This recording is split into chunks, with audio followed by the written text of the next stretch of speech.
Recording, we're ready to go. Hello everybody, my name is Katie Dykstra. I am the co-chair for education for the NHRC. I have my counterpart Denise with me today, and we have a wonderful speaker that is going to continue our discussion from last month about diversity and inclusion. So I just wanted to let you guys know, if you have questions, you can message me, Katie Dykstra, and I can tell Harriet the questions. If you don't feel comfortable, you can just let me know that you want to stay anonymous, but we're going to have a great discussion that's about diversity and inclusion and how you can get this started within your organization while utilizing the community. So I want to introduce Dr. Harriet Lewis. Thank you, Katie. I'm excited to be here with you today, especially during this time. I want to thank everyone for giving me the opportunity to present on this topic. Of being resourceful in the community and how we could do more within organizations as well as within the community. So Konesens Development is a boutique consultancy that supports equity and inclusion by fostering community and economic development through international trade, corporate social responsibility, tourism promotion, technology, and capacity building. So what do we mean by being resourceful in the community?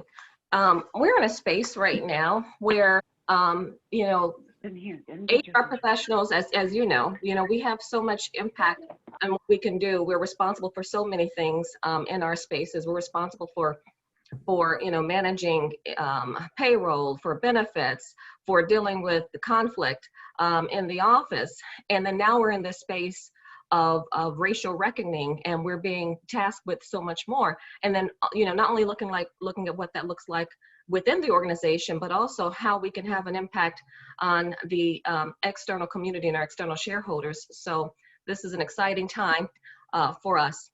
So in the context of this webinar, we will look at corporate social responsibility in the community with a racial equity lens and the role of the HR professional.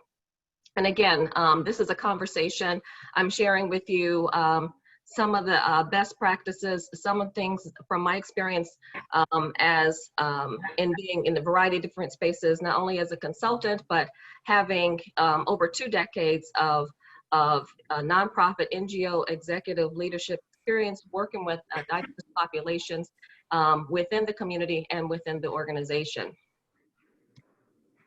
So, many of us, again, are small shops, large shops, are in this space where we're trying to navigate not only the day-to-day HR stuff, but also diversity, inclusion, and equity.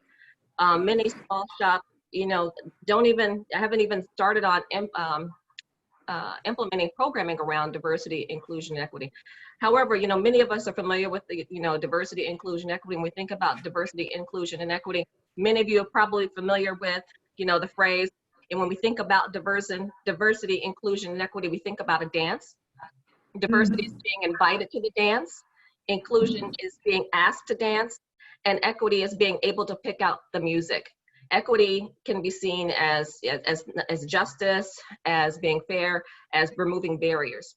And oftentimes, we are, when diversity and inclusion D&I program is implemented within organizations or companies, the focus is on diversity, diversity impacting the bottom line, possibly inclusion, but rarely do we get to the point of thinking about equity within the organization.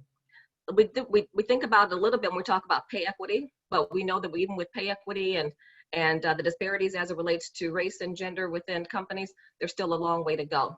So also, as we're embarking on this time, and speaking of time, I forgot to set my own timer here, so I'm looking down a little bit. But as we're embarking in this space, in conversations around racial equity and realizing that over the last decades, when diversity and inclusion training first became popular, coming out of the civil rights movement, diversity trainings in the 70s, really taking a hold in the 80s and the 90s. A lot of the focus was on bringing people together, understanding our shared experiences, or just really, just checking off the box for many corporations, but not really getting to the core of our biases. And we find ourselves in this place right now that a lot of the things that we've been doing for the last decades has not worked. Some of you may be familiar with this implicit bias test that you can take online. It's free, it's at Harvard. I suggest if you haven't taken it, if you're doing any type of unconscious bias training or facilitation, this is a great tool that you can use. Just thought I'd put it right here for you. So at Konesens Development, the focus of this webinar is on equity. And at Konesens Development, when we think about equity, we like to discuss it within the realm of this acrostic. When we think about equity, we must think about economics. When we're talking about fairness and talking about justice, we're talking about righting wrongs. We're talking about economics. Economics and wages has to be a part of that solution. We're talking about also quantitative and qualitative. And we utilize these words when we're talking about measurement. Any type of initiative, when it involves equity, it must be measurable.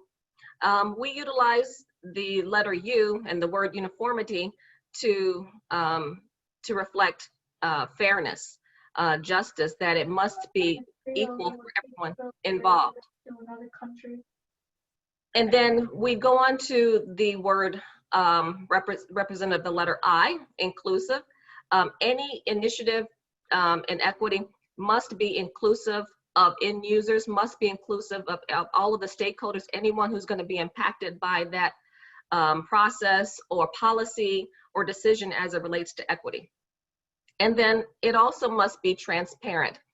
And even some of the best laid out initiatives that ideally further inequity, if everyone is not aware, especially the end users are not aware of what's taking place or what's being considered, sometimes the best well laid out plans or ideas that people may have or policies that may be implemented or initiatives that may be started, if it's not in the open, it can often, and it often has, backfired. And then also youth. We added the word youth, not so much to mean that youth should be involved in every initiative, although that's not a bad idea, but really to signify the future, that any initiative as it relates to equity, we always must be thinking about the future. We want initiatives in equity to be sustainable. So that's how we think about equity at Konesens Development. So I want to share this over the next couple of slides. We're going to talk about our context that we're in right now, as we're wanting to get to talking about equity. How can HR professionals be fostering more equity within the organizations, and how they can connect their company to the community.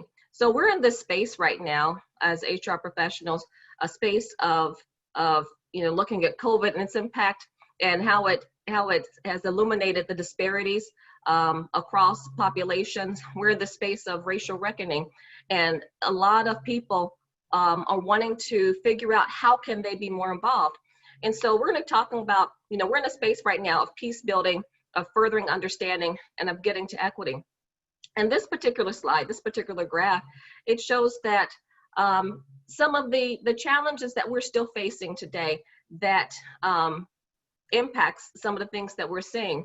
We still, people still live and work in different spaces. This particular graph, these tables rather, it shows that where people spend most of their time, broken down by different demographics. And so you see here, white workers, 82% of white workers live in predominantly white communities, and 78% also work within predominantly white communities.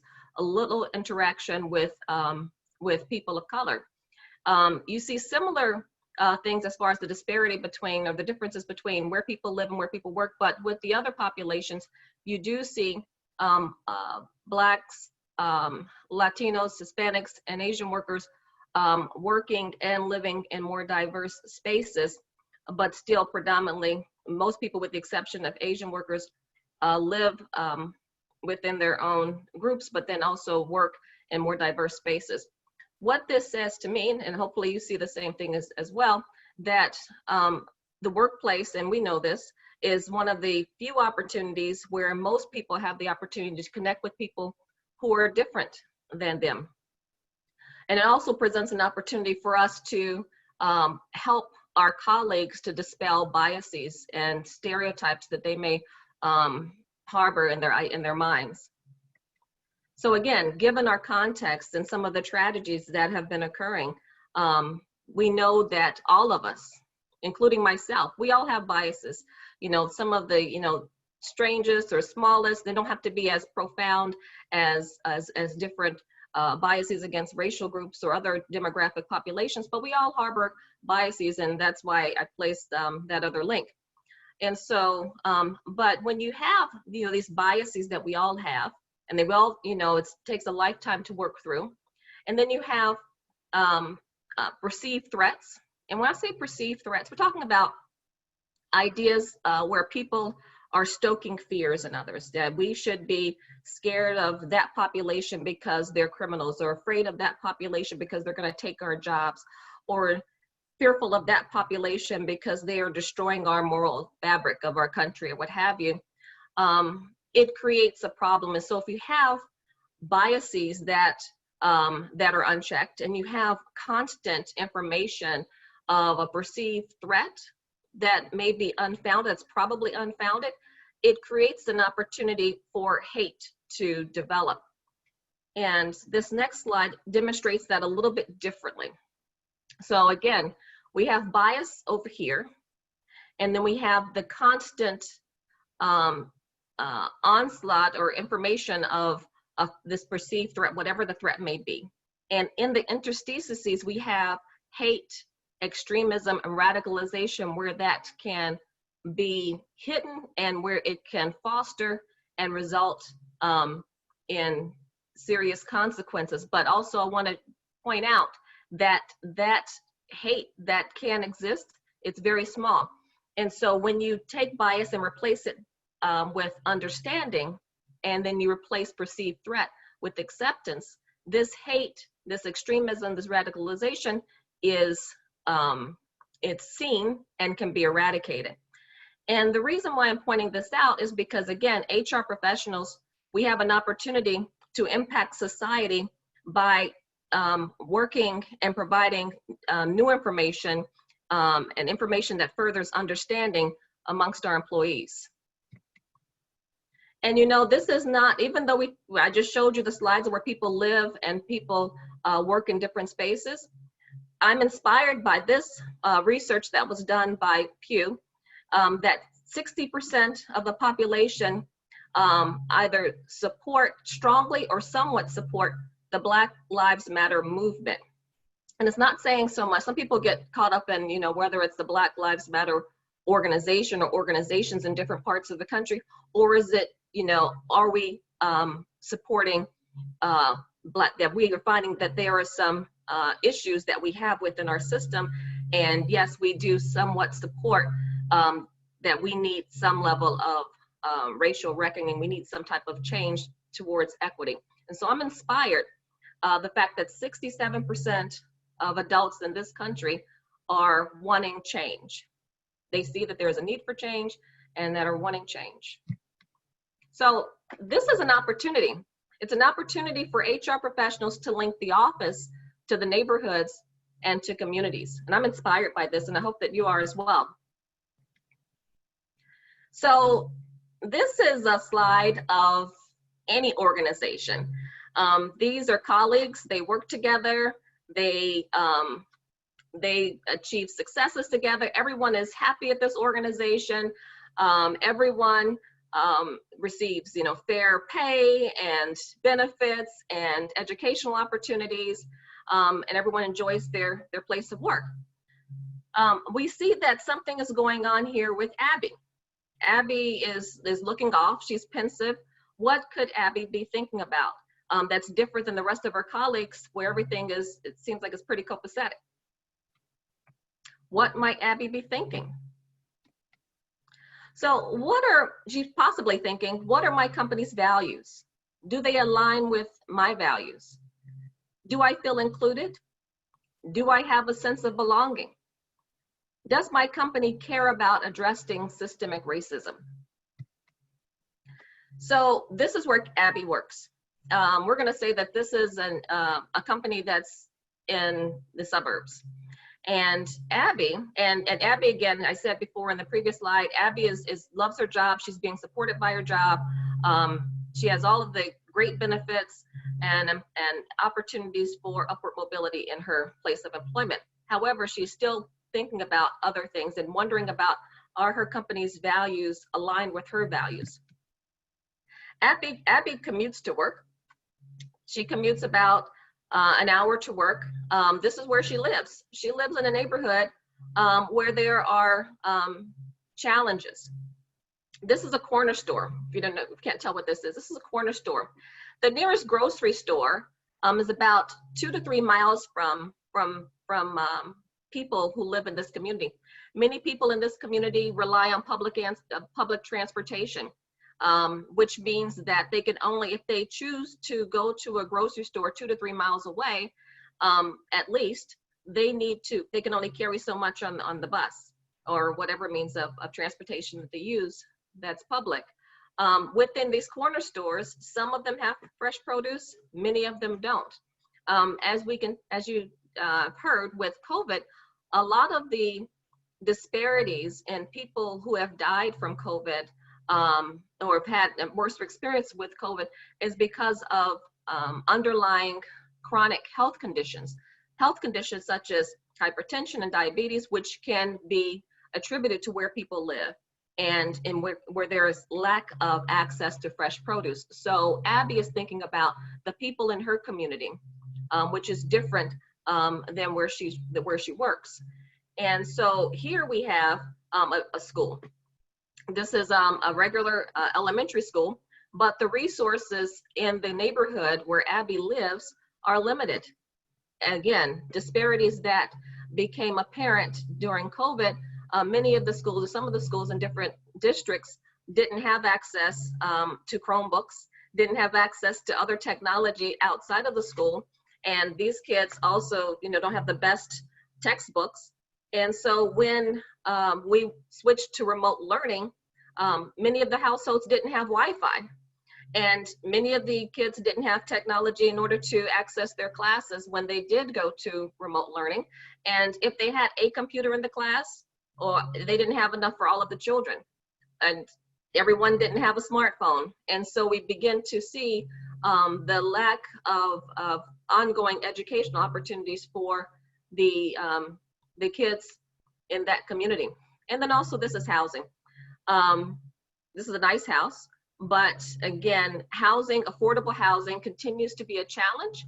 And Abby is thinking about how can, there be opportunities for community investment in housing and other types of infrastructure. So Abby wants to connect her company to the community, to her community. And Abby's not alone. We see that businesses are engaging employees and customers through philanthropy. They're winning. 13% of well-designed CSR programs increase employee productivity by 13%. 81% of millennials expect companies to be committed to corporate citizenship. 65% of Fortune 500 companies and many smaller ones offer at least one giving program, and 87% of employees want companies to support the causes that are most important to them. That's what Abby was thinking about, how to connect her company to her community. So where do we begin in developing a CSR strategy for community engagement that includes a racial equity lens? And I want to stress this can be done by any size organization, whether you have a large HR team or whether you're a one-person shop. We can do this in stages. You want to develop an equity-focused corporate credo. Many organizations have corporate credos, corporate value statements. It's time to revisit them.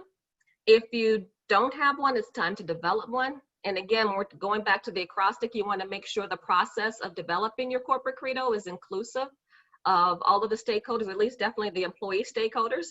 And again, oftentimes you have corporate credos or or unwritten credos. And so if you haven't written it, it's a good time to write it. It's a process of noticing, discerning, and affirming the implicit expectations as a team that further equity within your company. So I'm not going to read this, but this is an example of a credo that was developed by the Ad Council, where they firmly and unequivocally are committed to fighting systemic racism, injustice, and anti-Blackness within their walls and the work that they create, not just today, but every day. And I place this here, I like it because it focuses on some of the things that we're talking about as it relates to equity, going back to the acrostic, establishing accountability measures. Again, we're talking about increasing equity within organizations and the work that we do. We want to be able to measure it. Including diversity partners and advisors, again, wanting to be more inclusive. Launching and sustain racial justice work. We're talking about making sure that it is sustainable, increasing BIPOC representation. If you're not familiar with the term BIPOC, that's Black, Indigenous, people of color representation in their organization. And then what I like about this one, reimagining, Love Has No Labels. That was a campaign, but they're reimagining and looking at to make sure that it reflects their progress and their intention to move towards a more racially equitable campaigns. And so they're revisiting what they're already doing, not necessarily tearing it down, but improving it. And then this one was created in June, and it's from the Business Roundtable, which is CEOs of America's largest companies. And this was facilitated by the chairman of Walmart. And what I like about this, again, it focuses on equity, education and workforce development is what they want to, they're committed to, that these businesses are committed to moving forward. Healthcare policies, access to capital in minority communities, and equitable justice. And these are companies that are now committed to doing what they can to improve and to address racial equity.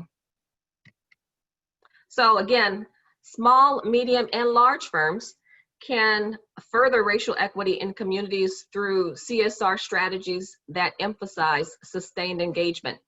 And here are 8 steps that any organization can do. First, you want to assess how you can tweak current practices and spheres of influence to address racial equity externally. Then you want to determine which areas of systemic inequity are most aligned with the products and services of your business, i.e. an insurance company may want to focus on addressing inequities in housing. And you want to make the broad narrow. You want to, again, look at, insurance. It's like the example of the insurance company. They may want to look at inequities in housing, but then they want to break that down into smaller bites and then find that specific area that most aligns with where they want to focus their employees, where they want to focus their resources, that aligns with the brand image that they want to augment, and that really demonstrates a space where they can have an impact. Then you want to develop the best actionable path for engagement. You want to identify community partners, and then you want to implement your project with the partners. And I say that because too often companies, they'll have an idea and they'll implement this idea without involving the community to realize the community is already doing it. The community doesn't like it. It's not having an impact because the community hasn't bought in. And so it's ideal. We're talking about inclusion, including this community stakeholders. You want to identify partners on the ground who would like to work with you in making sure that it is what they need and it is something that can be sustained. And then you want to measure. You don't want to just have activities and implement projects to be doing it. You want to measure the impact so that you can deepen and expand it. And you want to be in you want to continue with whatever that project is, for a long period of time, not just, going in and providing resources just for a specific moment, but you want to create an opportunity for sustained engagement. And the reason why I say that, when we're trying to impact equity externally, oftentimes we've, supported baseball event or sponsoring a dinner. And while these are great, and it demonstrates that the community is committed and the leadership in the company is committed to CSR, committed to being a part of the community, we want to get past that. Now, it's kind of like, we implemented the diversity initiatives back in the 80s and 90s. That's great. We're doing what we need to be doing in the community, but it's not enough. It only goes so far. And so now we're at a different stage. We're at a different stage in our relationship with community. We're in a different stage in this country. And so we want to further equity. So this is a diagram to further explain what I just said in the previous. So again, here's this insurance company. And the insurance company says that they want to get involved in housing.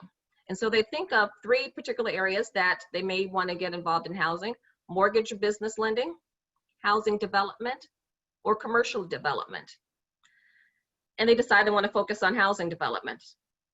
And then they decide that let me figure out how can we impact housing development. Should we get involved in affordable housing planning, building houses, or housing policy? They decide what's best for their company is to focus on building houses. And so then now they move to connecting with local organizations. It may be like a Habitat for Humanity.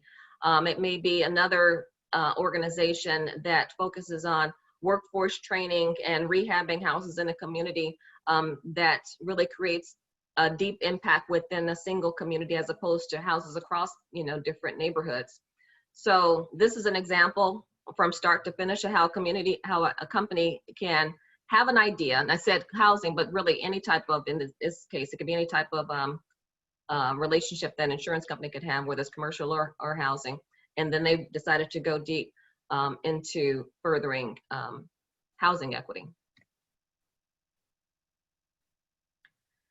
So again, these are corporate strategies to further equity, and many of you are already doing them. And while this webinar was focused on the external, I felt it important to also place the internal, that many of you are probably already doing or getting ready to get started doing, or assessing what has been working with your company and what has not been working with your company, or where you need to implement more of your resources. So strategies to further equity within your company include improving your recruitment and hiring practices, conducting racial equity training. And this is tricky here, because especially if you're a small shop, because if you're a small shop and then you're having to deal with hiring and talent management and conflict and benefits, it's challenging to also take on racial equity training. And then sometimes what companies do is there is someone who's representative of whatever, whatever group is a minority group that may be impacted. They develop a DEI committee, and then someone from that committee leads that. That could be tricky and challenging as well. But again, that's a conversation for another day. We want to begin implementing racial equity trainings. We want to increase mentoring opportunities. We want to increase paid and covered benefits. And we want to work towards increasing ownership and C-suite opportunities. And all of these things, increasing mentorship opportunities, definitely impacts C-suite opportunities as well. Our focus is on the external today. And so when we're talking about corporations and small businesses and large businesses impacting equity, it could look like establishing offices in Black and Brown communities, developing targeted grants program to further equity. And again, depending on the size, all organizations can get there if that's the route that they want to take. Supporting workforce training, internships, and other educational initiatives. Creating community volunteer knowledge sharing partnerships, and increasing the number of Black businesses in your supply chain and taking a look at your procurement policies. So Konesens development, we provide workshops and modules and capacity building in these areas. We provide racial equity training and cultural competency and other types of training and workshops and ways in which to support businesses. We also provide these free, which is why I'm talking about this. We don't provide all of these free, let me clarify that. We are providing a series right now of webinars that are free called Barriers to Equity. And we've done a couple of them, and we do them every couple of weeks, and we'll be doing them through December. And some of the topics have included implicit bias, systemic racism. We just did one on corporate vision. The rest of them focus on specific areas that we just talked about, barriers to equity as it relates to healthcare, education, housing, lending, mass incarceration. These are areas that we'll just kind of, picking at and trying to go deep in each one of these areas to look at how they are specifically a barrier to equity. So again, thank you for giving Konesens Development the opportunity to talk to you this morning. Ways in which to reach me outside of this webinar. You can connect with me on LinkedIn. Konesens Research,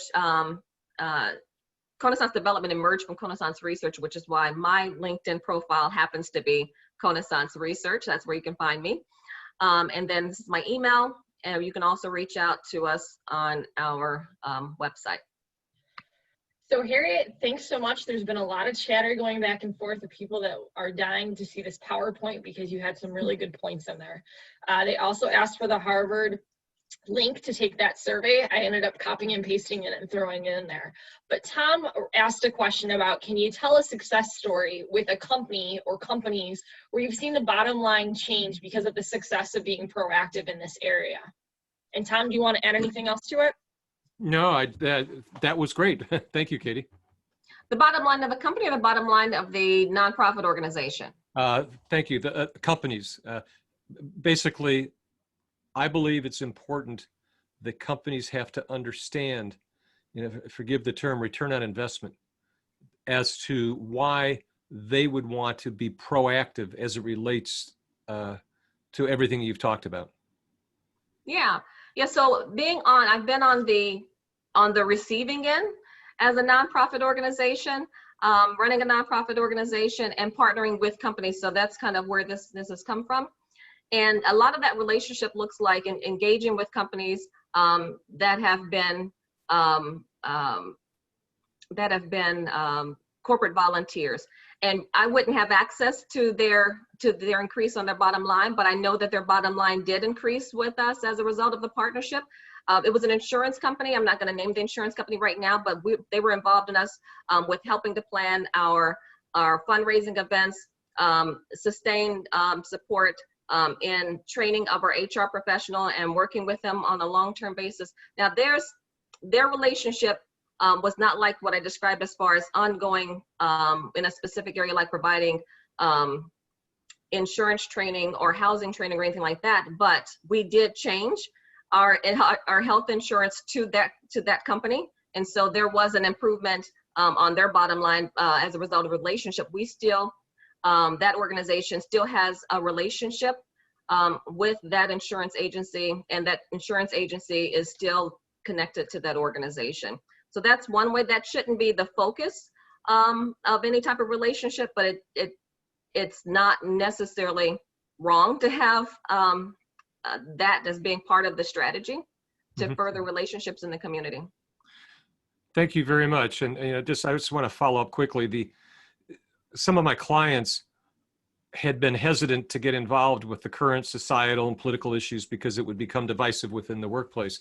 Yet, fortunately, people in HR, as well as some senior leaders in one specific company, decided they needed to do this, a manufacturing distribution company. And what they did was to change their corporate university to include credit for courses, books, resources that dealt with topics like this. And I recommended last week to this one company to include a book that I am reading right now that's one of the most incredible books I've ever read, called Caste, The Origins of Our Discontent by Elizabeth Wilkerson. And I recommend that to anybody, because you first have to have consciousness raising before you try to get into knowledge and skill transfer. So that's all. Thank you, Harriet, very much. Thank you, Tom. Just to chime in, because I want to bring this up as like a discussion topic. I work at American Family. I haven't been there very long, but what they've been doing the last couple of years is they actually have built research around it too. They said it takes anywhere between 3 to 5 years for them to see the return on investment with diversity and inclusion and equity. And they've been able to show how top talent, people thinking outside the box. And again, they're tracking that stuff because they know it's an investment up front, but it's going to pay off long term. And that's some of the ways that we've been talking to small businesses in the area about the investment and how it's worth it. The other piece that I'll mention, because American Family is very proactive with diversity and inclusion, is that we are looking at sending people to the University of Wisconsin and actually attending courses that talks about this, talks about the history of brown and black community 400 years ago to where we're at today, so that we all have a better understanding of where our biases might come from, what they've experienced, to help us. So very similar to the slide that you just showed. And I think it's really important that we start sharing ideas that other companies are doing so we can try that in our own organization and individualize it so it works for the organization. Mike chimed in and he asked about these free webinars, Harriet, and he says, is this series suitable for managers and employees? And also, can the NHRC provide the links to this? Yes, they can be provided, the links. We also post them on Eventbrite. And they're suitable for anyone. They're suitable for anyone in the organization or any lay person. We've actually had a range of people attending them, from local government, from corporations, from DEI professionals getting tips, just people wanting more information. So they're suitable for everyone. Tom, we got people asking if you can put in the chat what is the name of the book so that they can find it. Yes, I will repeat it. It's the author is Isabel Wilkerson, and it's Caste, C-A-S-T-E, The Origins of Our Discontent, and it's currently out there as a bestseller. A very informative yet very, very troubling book. It's incredible. I'll just leave it at that. All right, is there any other questions? I have no more questions that are coming out of the chat, but I would love you guys to continue this dialogue.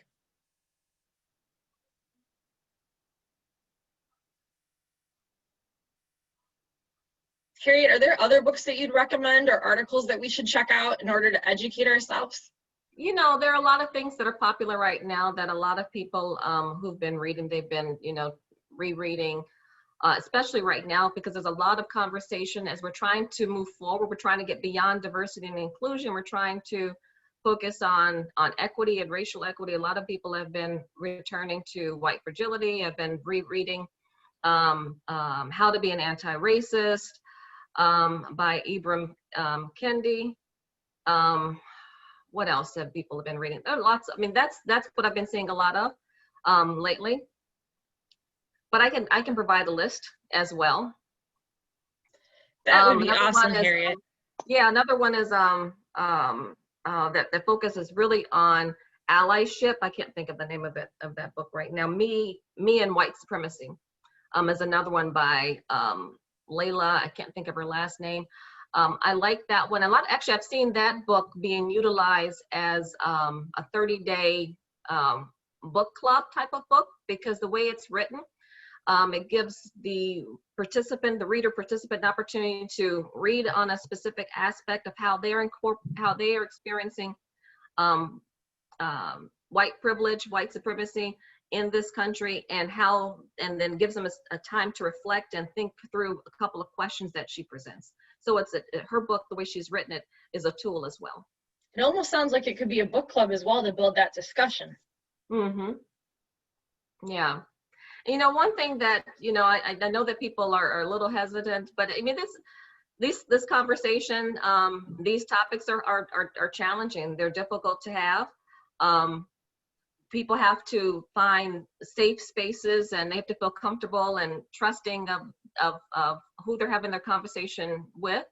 You know, this is a process for all of us. All of us are impacted by legacies of racism, of inequities, and just, and I believe that all of us are good people, that are just trying to figure out, how can we,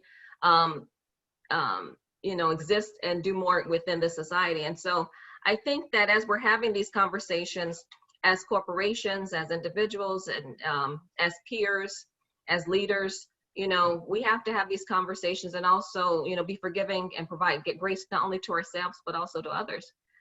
As we are, as you're moving through these, and you need to be commended for having these webinars and trying to really further inclusion and equity in the spaces that we are here for.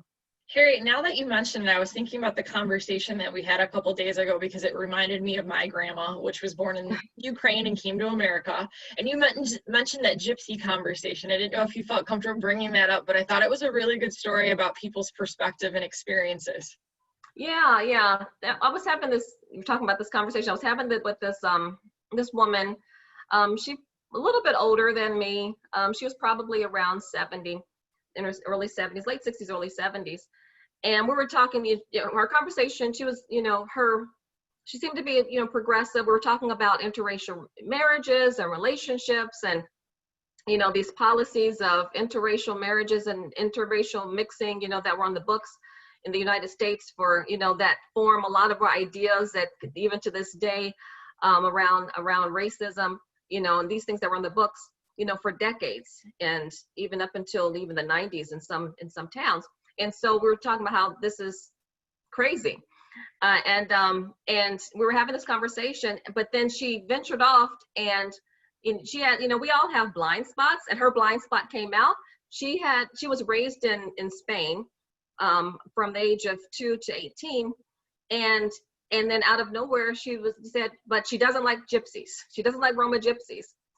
And I had to stop.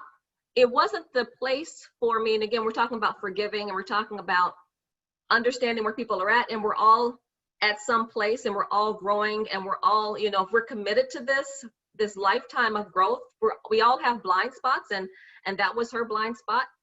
It wasn't the time for me to say, well, how can you say that you're fine with and you love this population, but you don't love that population? It wasn't a time for me to point out hypocrisy. It wasn't a teaching moment.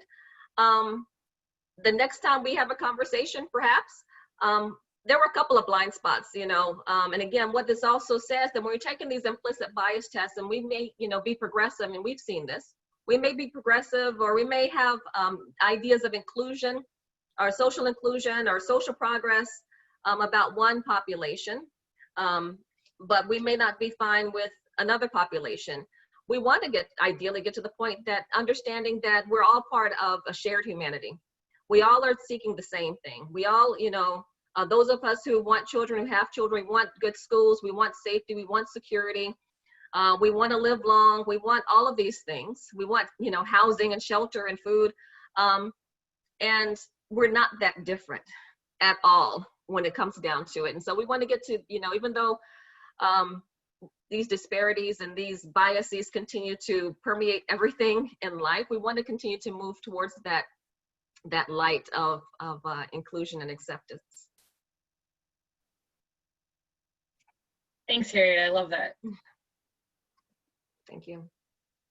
Harriet, I have a question for you. I work in an organization that's very heavily Hispanic dominated, but there are different ethnicities of Hispanics within our workforce, which has created some drama within our workforce. So I wondered if you have any articles or books or any of your workshops, focus around those different Latino Hispanic ethnicities.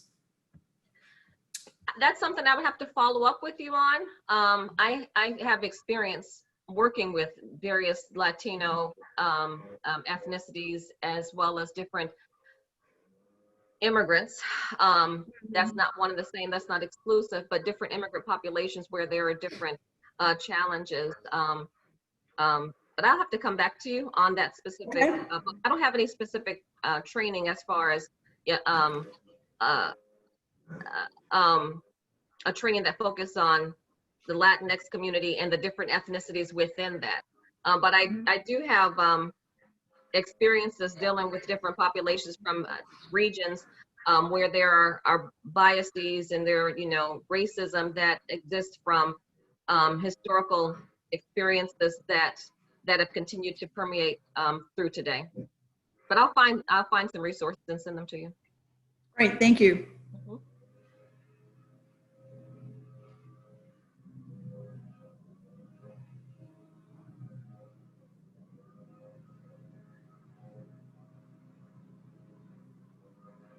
Mm. Is there other questions out there that you guys want to ask Harriet?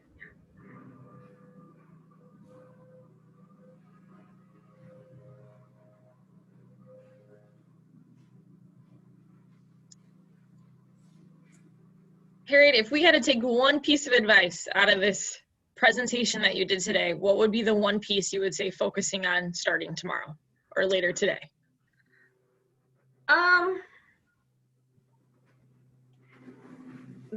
I guess based on what we're trying to talk about here, connecting companies to the community, really just engaging. If you're not engaging all of your employees, doing an assessment of your employees to kind of understand what their values are.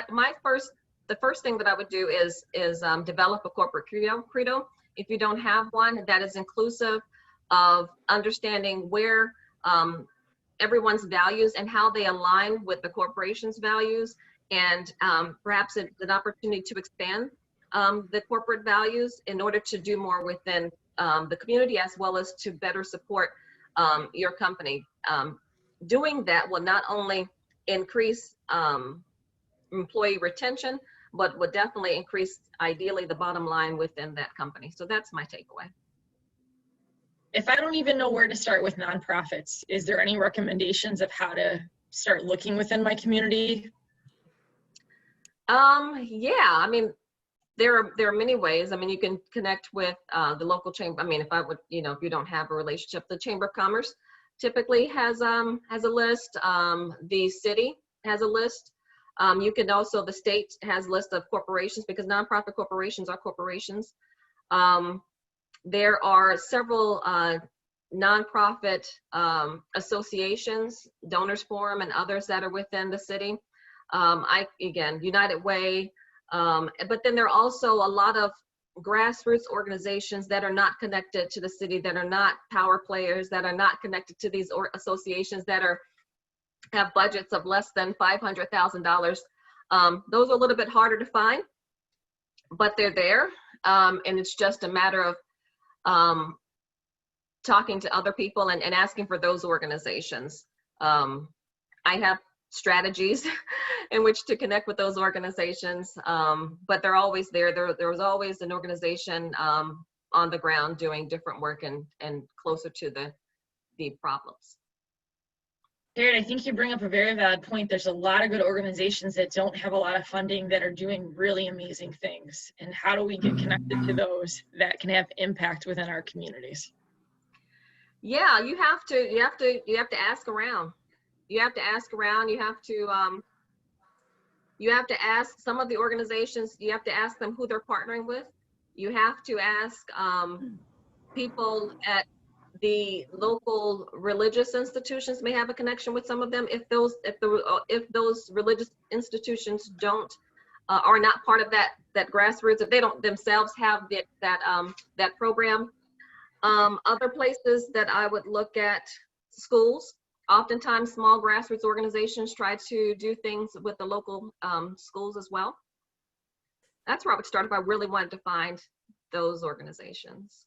Parent groups have an idea. Because a lot of these grassroots organizations within the communities are started to solve a problem that a parent or a resident has identified that there's a need for, and then they grow out of that. You know, Katie, to your point, and Harriet mentioned United Way.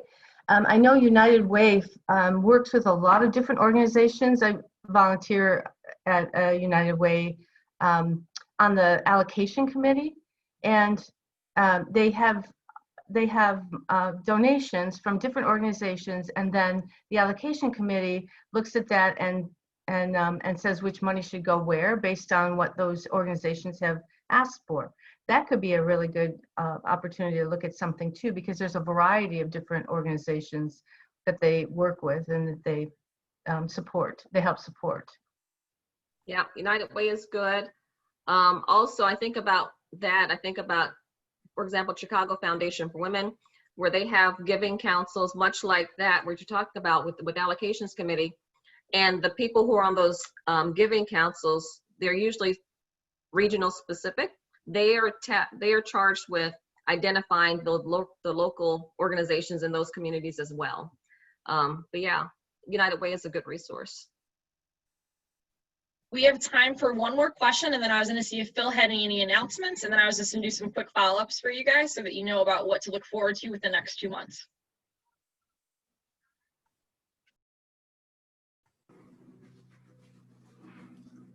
All right, people, if there's nothing else you want to mention, I wanted to let you know October is going to be our legal update. So we will have a whole hour dedicated to talking to one of the attorneys that we've partnered with before. So I'm excited for you guys to see the information on that. And then I have another exciting topic that's happening in November that we're partnering with the Mom Project, which is an organization that's staffing, but also has a research component to it about how to help working parents. And we'll be partnering with a brokerage, Exxon RMS, to talk about the benefits that employers can utilize to help working parents right now with their kids being at home. So exciting things coming in October and November. Harriet, we can't thank you enough for coming today and providing all of these resources where we can start. Great conversation starter at our organization. So thank you very much. We'll be providing all this information to you guys on the call. We'll also let you guys have access to the YouTube because we are recording this so that you can check out this channel if you want to look up some of the things that Harriet was talking about today. And thank you all for your time. I'm going to turn it over to Phil before we end this conversation. Thank you. Yes, thank you. Thank you, Katie and Denise, for organizing this virtual event for us. You guys have done an amazing